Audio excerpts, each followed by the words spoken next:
গাঞ্জাখোর Prince Mamun বলে হাতে হাতে গাঞ্জাখোর ব্যাপারী গাঞ্জার ব্যাপারী মামুন রে দেহ এলবা কেমন লাগতাছে আর এর আগে দেহ কি বাসি ওই যে কয় না মানে কি কইতাম রুমিয়া ভাজে কথাগুলো বলে না একবারে কারেক্ট কথা। কিছু কিছু মা আবার সন্তানের জন্য অমঙ্গল হইয়া খাড়ায় এটার প্রমাণ হইছে মানে বাস্তব উদাহরণ। এই মামুনে যে সময় লালার সাথে ছিল ভাই কি টসটসা, মনে করেন যে প্রিন্স ওর নামের সাথে যে প্রিন্সটা মানাইছিল।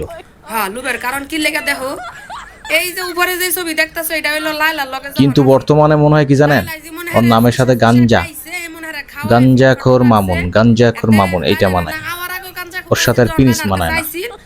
একবার কারেক্ট কথা বলছি। হয়ে গেছিল ওই যে নাম যেটা লাগাইছিল প্যারেন্টস মেরামন, ওই প্যারেন্টস মেরামনের মতোই বানাইছিল চেহারাটারে মানে খাওয়ায় আমায় একটা ফুলাফাই মনের যে কথাটা আসে না সেই কথাটা বলছে একবারে কারেক্ট। এরপরে হার মা মনে করো লাইলারে সুইসা খাওয়া শেষ, বাড়ি গাড়ি সব করলো, আয় সব কইরা লাইলো করার পরে মনে করো যে আবার আরেক বুড়া বেড়ি কান্দের মধ্যে ঝুলাই দিছে। মনে করছে যে এক বুড়া বেড়িতে উদ্দুর খাইতে পাইছে, আরেক বুড়া বেড়িতে দিলে না জানি আরেক উদ্দুর পামু। ফুতের হলে ব্যবসা শুরু করে দিছে, ফুতের হলে ব্যবসা শুরু করে দিছে। যে রুমিয়াফুর কথাগুলো আসলে ভালো লাগে, মানে সে যে কথাগুলো বলে একবারে লিগ্যাল, আনলিগ্যাল কিছু না।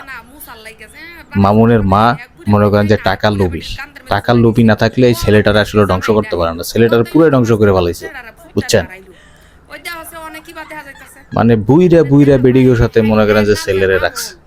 যখন একটা ছেলে আসলে একটা মেয়ের সাথে মনে করেন যে রিলেশনে জড়ায় বা একটা তার বাসায় থাকে, তাহলে অন্য তার মা বাবা বুঝে না ওই বাসার ভিতরে কি করতে পারে, সেগুলো সাপোর্ট দিছে টাকার জন্য, ঠিক আছে?